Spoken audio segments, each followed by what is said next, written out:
Halo Gunarwan dan Gunarwati sekalian, ketemu lagi ya di channel saya Gunar Os.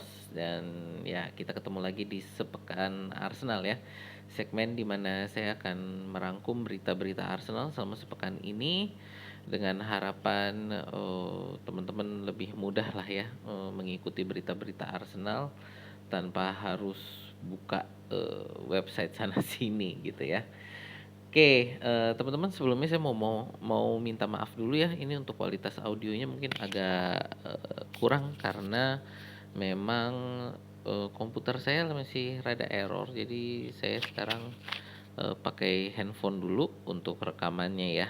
Jadi sekali lagi mohon maaf kalau kualitas audionya, agak kurang gitu. Ya, tidak berlama-lama kita mulai di berita pertama kita ya. Ya, kita mulai dari berita ringan. Ini adalah Kai Havertz yang menikahi Sofia Weber ya. Pacarnya sejak tahun 2019 nih. Mereka udah kenal dari kecil, tumbuh di lingkungan yang sama gitu ya. Jadi kayaknya dari teman kecil nih ya jadi pacar sekarang jadi istri gitu. Ya intinya sih apa namanya, selamat menempuh hidup baru ya Mas Kaya dan Mbak Sofia ya. Semoga langgeng dan jadi keluarga yang apa ya? Jadi keluarga yang bisa jadi keluarga yang baik-baik lah ya. Itu aja lah ya. Oke, selanjutnya kita untuk Nuno Tavares nih ya, yang baru saja kemarin kan kita loan ke Lazio dengan kewajiban beli, nilai kewajiban belinya kalau nggak salah sekitar 5 juta pound sterling gitu ya. Baru main 20 menit ini ya sudah cedera gitu Nuno Tavares. Jadi di pertandingan debutnya ya, di pertandingan debutnya bagi Lazio, sayang sekali ini baru bermain 20 menit. Nuno Tavares ini harus ditarik dengan agak terpincang-pincang gitu ya. Dan kita bisa lihat dia pada saat di bangku cadangan itu harus mengompres kakinya dengan es ya. Jadi kabarnya ini adalah cedera di otot flexor di paha kiri. Ini ya semoga sih lekas sembuh ya. Jadi biar bisa, ya kita juga nggak mau kayak nipu ini kan ya, pembeli gitu. Jadi cuman memang Nuno Tavares ini sudah punya rekor cedera juga gitu ya. Jadi ya bukan sesuatu yang agak mengagetkan, tapi ya memang berita kurang enak juga gitu ya. Semoga lekas sembuh aja lah ya Mas Tavares ya.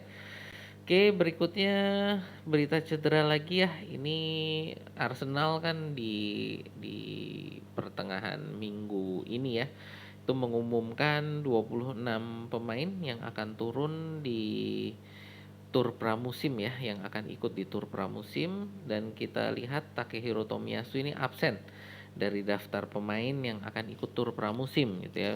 Ya, kita juga lihat ada Bukayo Saka, Aaron Ramsdale, Declan Rice dan William Saliba itu juga absen ya, karena kalau empat pemain ini ya karena mereka kan timnasnya bermain di Piala Eropa itu sampai final dan semifinal ya.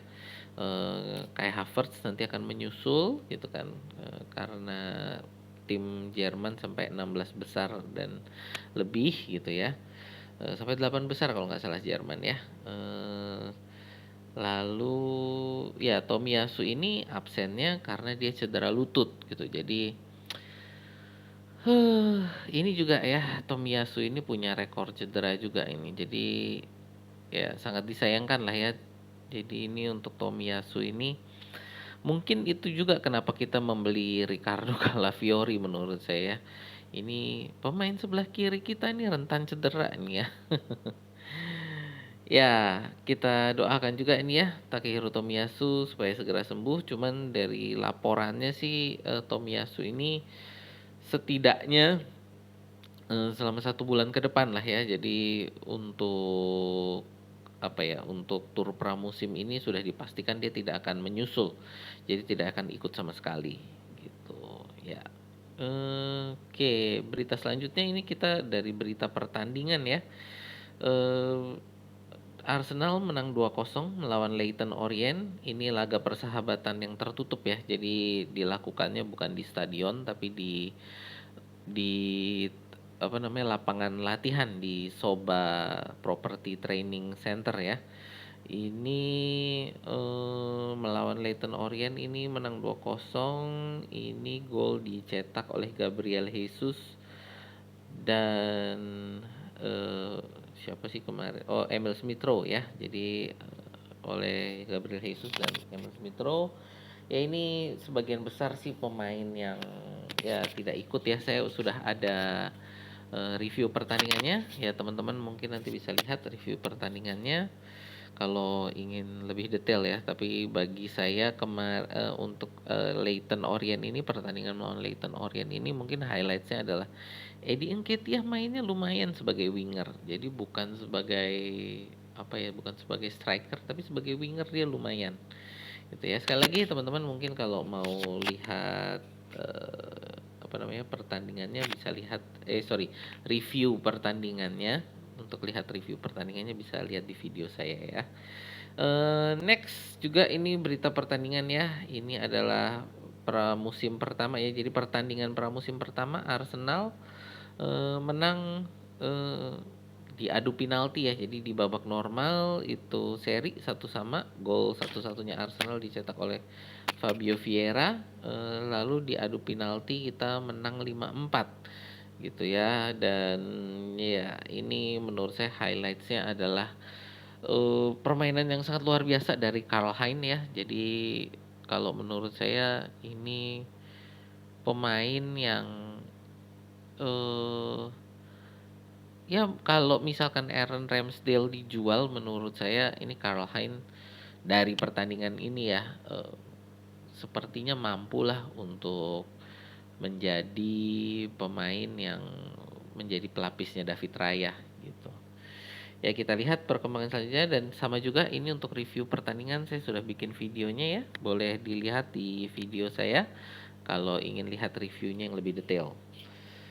Lalu berita selanjutnya ya, ini kita ngomong dari berita transfer Ricardo Calafiori akhirnya beres ya ini untuk transfernya ya. Jadi memakan waktu yang cukup lama, kalau nggak salah hampir sekitar 3 minggu lah, hampir 3 minggu ya kita ada pemberitaan tentang Ricardo Calafiori. Sudah dekat, sudah dekat, sudah dekat. Akhirnya ini sudah beres ya dengan harga ini adalah 40 juta euro untuk nilai yang pasti. Lalu ada add-on 5 juta ditambah dengan sell on clause atau klausul penjualan lanjutan. Ya, dan ini dikabarkan akan medical segera ya dan Calafiori ini nanti akan menyusul tur pramusim Arsenal ke Amerika gitu. Pemberitaan sebelumnya katanya ini medical akan dilakukan di Amerika Serikat, tapi saya sebelum merekam video ini cek-cek berita katanya akan ke London dulu untuk medicalnya di London. Jadi baru setelah itu terbang ke Amerika. Ya, kita lihatlah ya, kita tunggu nanti benernya gimana. Cuman kalau dari saya sih kayaknya kalau lebih praktis ya ke Amerika aja ya. Ngapain ke London dulu? Tapi ya nggak tahu, mungkin ada masalah legal atau apa yang harus dilakukan di London. Ya intinya sih selamat bergabung ya ini untuk Mas Ricardo ya. Semoga juga bisa menjadi pemain yang bisa membantu Arsenal akhirnya memenangkan piala yang besar lah ya. Kita ngomong mungkin untuk EPL dan atau eh, Champions League ya. Semoga. Ya, untuk berita transfer selanjutnya ini juga Tommy Setford ya, bergabung dari Ajax, bergabung dengan tim akademi Arsenal. Ini karena tim akademi kita ini sudah melepas beberapa kiper ya. Jadi Arthur Okonkwo, Ovi Ajeheri dan James Hilson ini, jadi kita ada tiga tiga kiper ini kita lepas. Dan ya mungkin juga nanti di tim inti ada kemungkinan Aaron Ramsdale juga akan dilepas ya. Kita nggak tahu juga nanti Ramsdale mau kemana karena sepertinya juga belum ada penawaran yang konkret ya untuk Ramsdale. Tapi intinya ini, Tommy Sedford ini dibeli adalah untuk mengisi kekosongan, kiper di di tim akademi gitu ya, dan ini juga bukan kiper kaleng-kaleng ya. Tommy Sedford ini sudah beberapa kali mewakili Inggris untuk timnas U18 gitu. Jadi ya kita lihat juga ini nanti perkembangannya bagaimana. Ya selamat bergabung juga ini ya untuk Mas Tommy. Semoga bisa, ya nanti kalau kita lihatlah perkembangannya apakah bisa tembus ke tim utama. Ya kita doakan yang terbaik aja ya bagi Mas Tommy ya. Bergabung dari Ajax, ini nilainya belum diberitakan ya berapa nilai transfernya. Oke, berikutnya ini berita yang menarik juga menurut saya ya. Ini adalah Arsenal membajak Darren Rodgerson ya. Ini dari Manchester City. Ya ini adalah siapa sih ini Darren Rodgerson? Ini eh, staf analis ya. Staf analis dari Manchester City. Dia adalah analis pengembangan tim untuk tim U18 ya di City. Akan bergabung juga dengan Ben Chadwick ya. Jadi Ben Chadwick ini juga sudah kita bajak sebelumnya dari City, dan dulu Ben Chadwick ini posisinya jabatannya sama cuman untuk tim U23-nya Manchester City gitu. Jadi ya ini satu area yang untuk di sepak bola modern ya saat ini harus ada tim khusus yang menganalisa bagaimana seorang pemain itu gaya bermainnya itu bagaimana untuk mengembangkannya supaya sesuai dengan kebutuhan tim gitu ya. Jadi selamat bergabung Mas Darren ya. Semoga bisa membantu para anak-anak muda tim akademi Arsenal ini juga untuk bisa berkembang menjadi pemain-pemain kelas dunia ya. Oke, selanjutnya untuk berita, ya kita mungkin ngomong untuk berita transfer keluar ya. Ini yang pertama adalah Marseille yang dikabarkan sudah membuka negosiasi ya untuk Eddie Nketiah. Di mana Arsenal kalau bisa pengennya adalah menjual langsung ya. Jadi penjualan full ini dengan nilai yang diharapkan oleh Arsenal ini adalah 30 juta pound sterling, kurang lebih lah ya itu ada di kisaran itu. Marseille saat ini kabarnya ingin kalau bisa ini pinjam dulu dengan eh, opsi pembelian gitu kan. Tapi ya intinya masih negosiasi awal jadi masih belum terlalu jauh juga. Walaupun ada pemberitaan bahwa eh, Eddie Nketiah ini tertarik sih untuk bergabung dengan Marseille ya. Untuk mengikuti proyeknya Marseille. Tapi ya kita tunggulah ini karena masih negosiasi awal, dan ada persaingan juga ya dari West Ham dan Crystal Palace gitu yang sebenarnya juga tertarik untuk mendatangkan Eddie Nketiah. Ya sekali lagi kita lihat nanti perkembangannya. eh karena ini juga tadi masih jauh ya. Dan ya kalau dari saya sih memang Eddie Nketiah ini bukan pemain jelek, cuman memang sebagai striker finishingnya ini masih jauh dari harapan lah ya. Tapi untuk dia pergerakan, positioning, lalu juga kerja kerasnya, menurut saya dia sangat sangat luar biasa. Makanya kemarin itu saya bilang dia sangat bagus ternyata sebagai winger, dan itu ditunjukkan ketika dia bermain yaitu di laga persahabatan tertutup tadi ya melawan Leyton Orient. Untuk yang melawan Bournemouth yang dia sebagai striker kan di pertandingan tur pramusim ini kurang bagus gitu. Jadi ya mungkin kalau dia kemanapun, apakah dia akan dimainkan sebagai winger ya kita lihat juga nanti ya. Intinya sih buat saya kemanapun Eddie Nketiah semoga sukses aja ya. Semoga karirnya selanjutnya mungkin bisa berkembang lah ya. Oke, selanjutnya ini hal yang sama juga untuk Chris Nelson ya. Leicester City yang membuka negosiasi juga untuk Reiss Nelson. Ini juga banyak dikejar, untuk West Ham juga ada mau juga, cuman, belum ada penawaran yang sreg dengan apa yang diinginkan oleh Arsenal ya. Jadi Reiss Nelson ini, dari Leicester City dikabarkan negosiasinya adalah ingin melakukan peminjaman dengan kewajiban beli di akhir musim. Ya, ini juga sama kita tunggu karena ini, masih negosiasi awal, sekali lagi ini juga masih negosiasi awal, jadi mungkin langkahnya masih panjang sampai dengan transfer penuhnya ke Leicester gitu ya untuk Reiss Nelson. Pemain yang ya mungkin kalau kita bilang untuk standarnya Arsenal saat ini sudah tidak memadai ya. Kita selalu ingat bahwa dia ya pemain yang cukup bagus, tapi ya itu aja sih karena dia seharusnya bisa menjadi saingan bagi Bukayo Saka, cuman sampai saat ini ya menurut saya hanya satu 2 pertandingan dia menunjukkan apa ya, kehebatan dia lah ya. Tidak bisa konsisten memberikan output yang bagus gitu. Jadi ya dari saya amat sangat disayangkan, tapi ya, kita harus merelakan pemain-pemain yang memang saat ini standarnya sudah tidak sesuai dengan standar Arsenal gitu ya. Ya sekali lagi kemanapun ya ini, Mas Nelson ini berlabuh, ya kita doakan juga semoga karirnya sukses ya.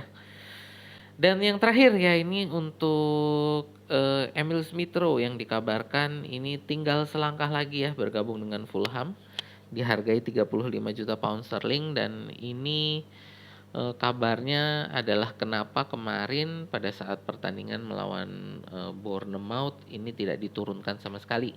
Padahal saat laga laga melawan Leyton Orient ya di persahabatan tertutup itu, eee, ketika Odegaard ditarik dia yang jadi kapten gitu kan. Jadi ya, udah tanda-tanda lah ini ya Emil Smith Rowe ini akan keluar dari Arsenal.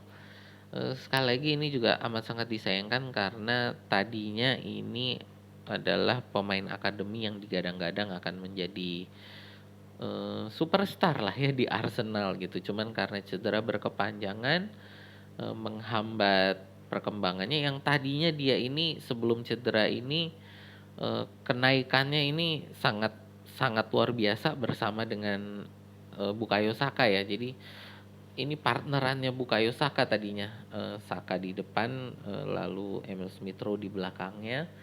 Kerjasamanya sangat luar biasa, cuman setelah cedera lalu datang, eee Martin Odegaard yang ternyata bisa mengisi dengan sangat luar biasa, perkembangannya juga sangat luar biasa, lalu partnership-nya dengan Bukayo Saka juga, eee, luar biasa juga. Akhirnya ini yang membuat Emil Smith Rowe tersingkir ya. Jadi, eee, amat sangat disayangkan, tapi ya inilah dunia sepak bola ya, kejam gitu. Sekalinya terjadi masalah kesehatan gitu ya, ya bisa bisa tersingkir gitu. Ya dan cederanya ini juga saya sudah berkali-kali bilang ya, Emil Smith Rowe ini cedera bukan karena, eee, salah, apa ya, salah dalam berlatih atau, di-tackle lawan gitu, tapi ini memang cedera bawaan ya. Jadi, cacat lah kalau mau dibilang bisa dibilang cacat bawaan lahir ya. Karena ini adalah perkembangan otot selangkangannya ini yang tidak tidak sesuai lah dengan, eee, pemain sepak bola gitu ya. Jadi sebenarnya kalau orang normal ini perkembangan otot seperti ini tidak akan menjadi masalah, tapi menjadi masalah ketika bermain olahraga yang intens seperti sepak bola ini, gitu ya. Ya saya juga sebenarnya amat sangat menyayangkan ya Smith Rowe, harus dijual, tapi ya memang inilah sekali lagi apa adanya. Ketika pemain yang kita tidak bisa harapkan untuk bermain di level yang kita inginkan ya mau nggak mau harus dilepas gitu. Ya ini diperkirakan nilai transfernya ini ada di 35 juta pound sterling, ya ini kemungkinan besar akan menjadi rekor penjualan Arsenal dan juga akan menjadi rekor pembeliannya Fulham gitu. Ya, ya itu aja sih dari saya. Nah, terima kasih ya teman-teman yang sudah nonton sampai akhir. Untuk apalagi ya, ini jadi channel saya ini adalah fans channel Arsenal. Jadi kalau teman-teman suka dengan konten-konten Arsenal semacam ini boleh yuk di like, share dan subscribe ya. Itu aja dari saya. Terima kasih. Sampai jumpa di video kita berikutnya.